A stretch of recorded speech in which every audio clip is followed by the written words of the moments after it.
Alors voici la première étape de mon pain au levain. J'ai mon levain qui a été au frais depuis quelques jours maintenant. Je sors, vous voyez qu'il y a des petites bulles à l'intérieur, donc il est bon. Il a une odeur légèrement acide, alcoolisée. Et ce que je vais faire, c'est que je vais essentiellement, j'ai à peu près 100 g de levain là, et je vais rajouter 110 g d'eau.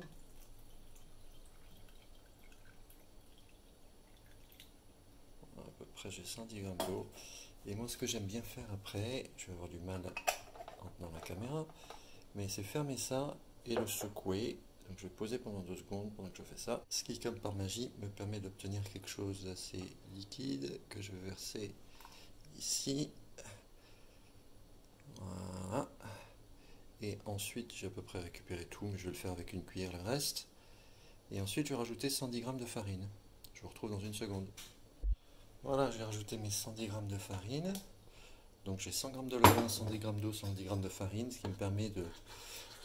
Les 20 g d'excès, en fait, c'est la variable d'ajustement, c'est les pertes un petit peu quand je transfère tout ça d'un pot à l'autre. Donc je mélange bien, j'ai une pâte qui est un peu plus solide qu'une pâte de crêpes, ça fait un peu une pâte à pancake presque. Donc je mélange ça bien et puis après je vais mettre ça dans 2 pots, j'explique ça dans une seconde. Donc voilà ma pâte finie, et donc il va y avoir 100 g qui va repartir dans ce pot là et qui repartira au frais après, et puis 200 g, ou un peu plus de 200 g, qui va me servir pour mon pain aujourd'hui. Voilà, donc 100 g là-dedans, 200 g ici, ça va repartir au frais pour une semaine, et ça je vais le laisser, donc j'ai fait mon rafraîchi, et ça je vais le laisser monter gentiment, se développer. Et en fait, ce que je fais, c'est que j'utilise deux bandes plastiques, élastiques plutôt, 2 élastiques. Un qui me permet de juger où était mon point de départ, et l'autre, juger où est-ce que à peu près, où est-ce que je vais doubler mon levain, et à ce moment-là, il sera bon pour utiliser dans le pain. Donc ma deuxième étape, c'est que j'ai préparé 3 types de grains. Graines de sésame, de lin et de tournesol que je vais légèrement torréfier et puis laisser refroidir, et que je rajouterai dans le pain plus tard.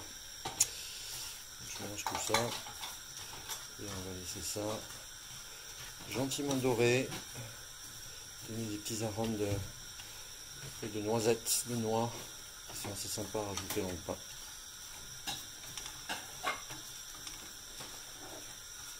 Sachant que je fais un gros pain en fait, hein. Je fais à peu près 1200 g de farine et 860 g d'eau, plus mon levain de 200 g, plus un peu de sel. On va laisser chauffer ça gentiment.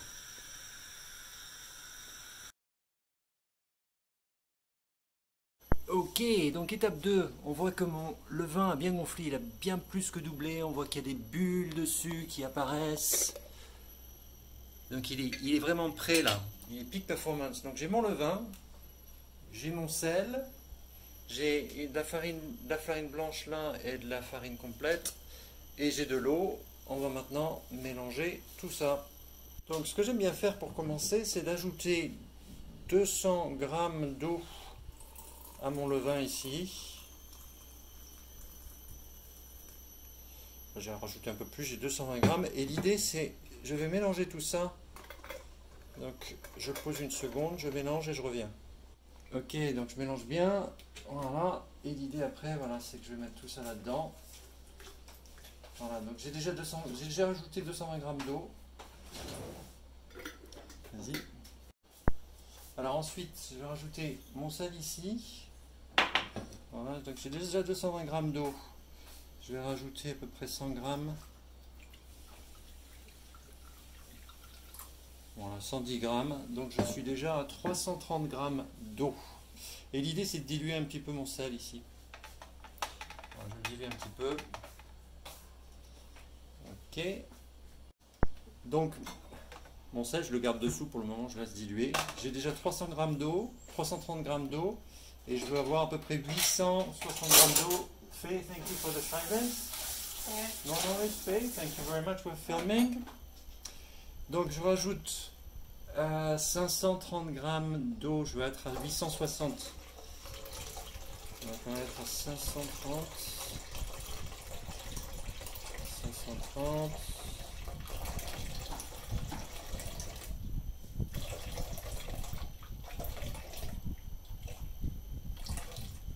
Voilà, parfait. Donc j'ai pour tout 860 g d'eau.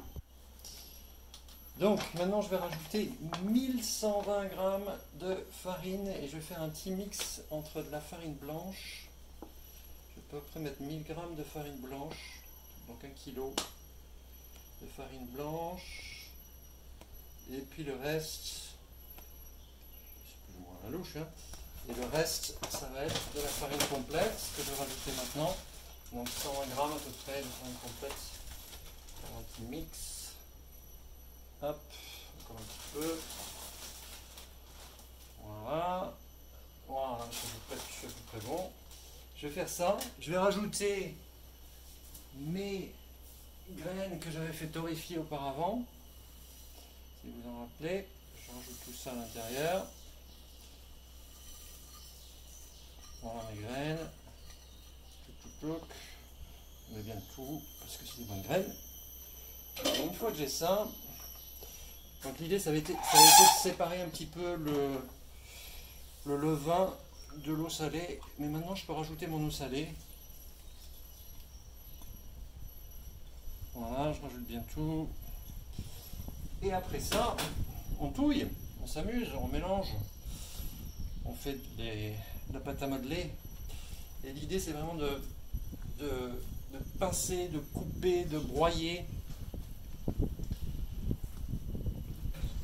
Ça se fait très vite.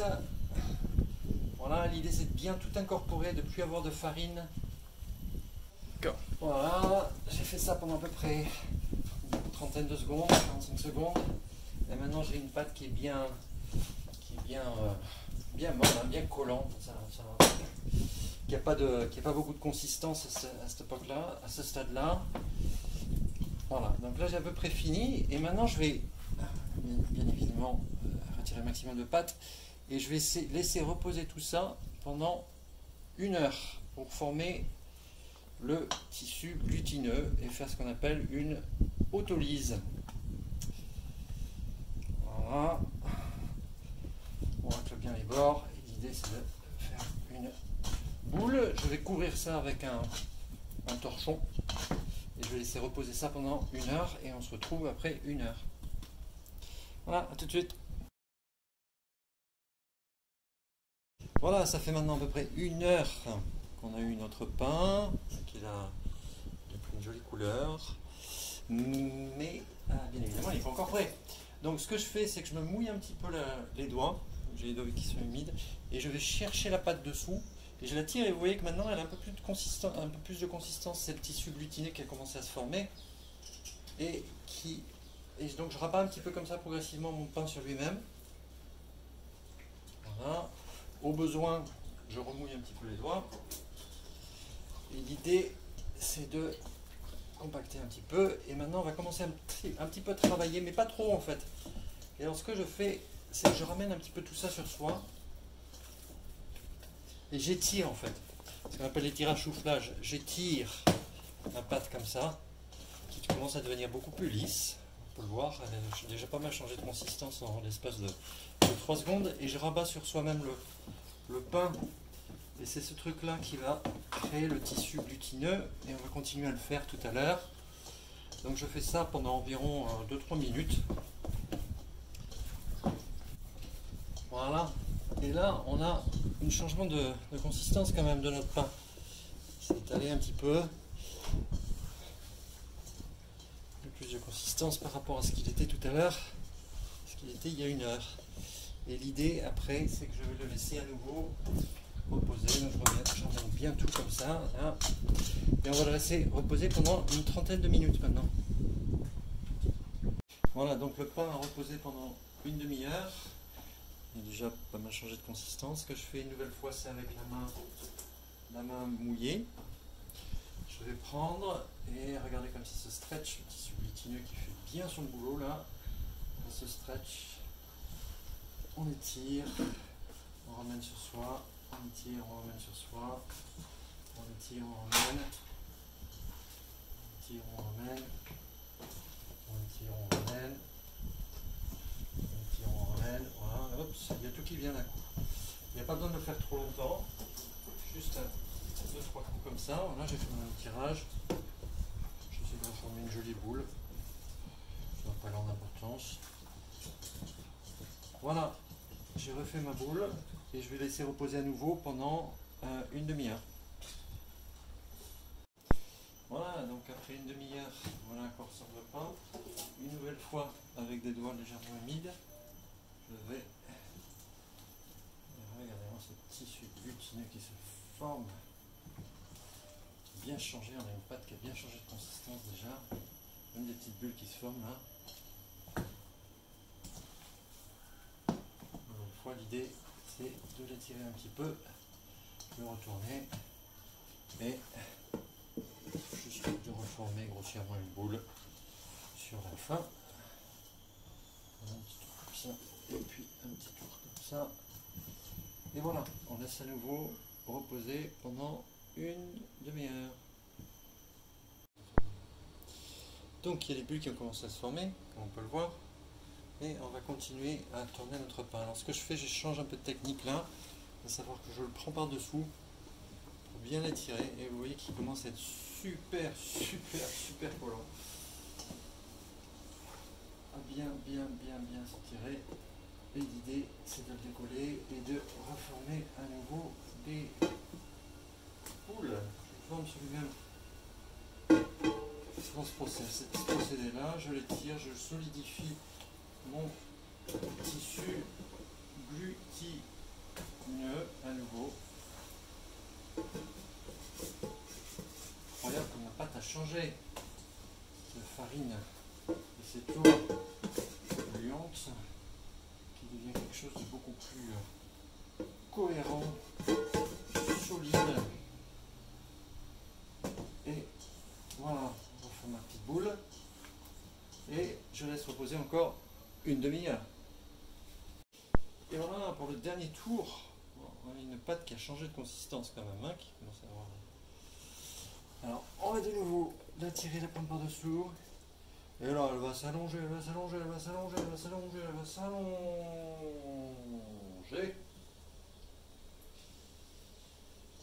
Et on va former une jolie boule. Le même processus, hein. Il y a une pâte qui a de la force maintenant. Tissu glutineux bien composé va pouvoir capturer toutes les bulles d'air et nous faire un beau pain bien aéré. Voilà, un dernier petit coup là. Hop, termine tout ça. On va mettre ça un petit peu en forme de boule. Et maintenant, on va laisser reposer tout ça pendant 1h30, 1h15, 1h15 plutôt.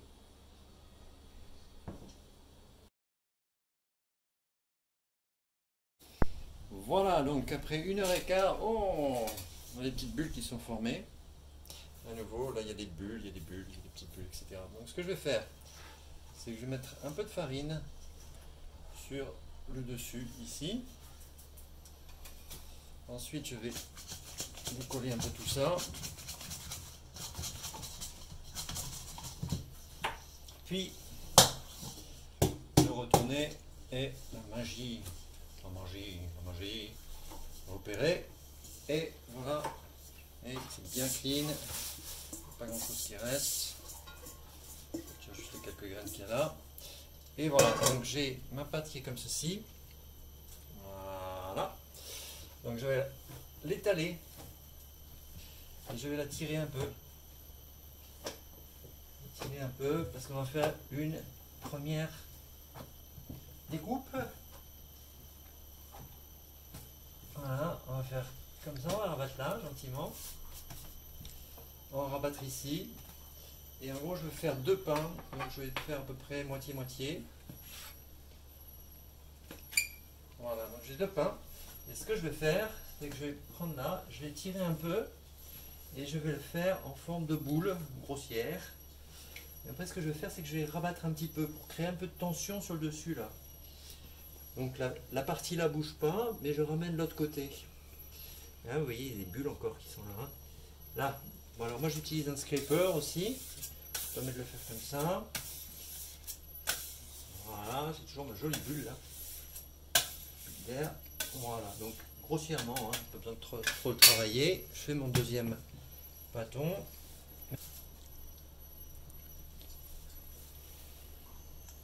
Mon deuxième bâton. Tu avais filmé, Thomas? Mon deuxième bâton. Il y en a qui est un peu plus gros que l'autre, mais c'est pas grave. Voilà. Et alors, ce que je vais faire après, une fois que ça c'est fait, je vais les fariner sur le dessus à nouveau.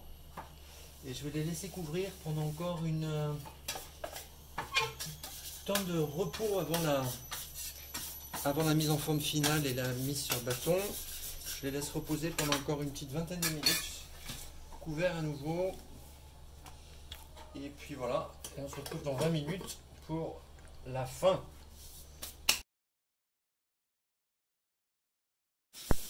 Voilà, donc ça fait maintenant une bonne quinzaine d'heures que mon bâton est resté. Il continue à pousser, il a continué à pousser, il prend bien tout le tour du bonneton. Je vais le poser là délicatement et je vais faire une scarification. Alors je pars de côté, à peu près sur le sommet, et je tourne comme ça avec le sommet de la pointe. Ta main dessus. Voilà. Je remonte le geste sans le faire. Voilà. Alors après je vais sortir ma cocotte qui est dans un four très très chaud et qui a bien préchauffé depuis un moment. Hop, hop. Je vais mettre mon pain à l'intérieur. Et après, le petit secret, c'est que je vais prendre quelques glaçons que je vais mettre de chaque côté, ce qui va créer de la vapeur et créer ce qu'on appelle la réaction de Maillard, ce qui va faire caraméliser le pain sur le dessus un petit peu. Et voilà, je remets tout ça dans la cocotte, au four, très chaud. Je mets mon four à 250 pour 15 minutes, puis 220 pour 15 minutes, puis j'enlèverai le couvercle pour les dernières 12 minutes et on verra le résultat. Voilà, donc maintenant on va enlever le couvercle avec un pain qui est bien gonflé et on va le laisser finir pendant encore 13-14 minutes.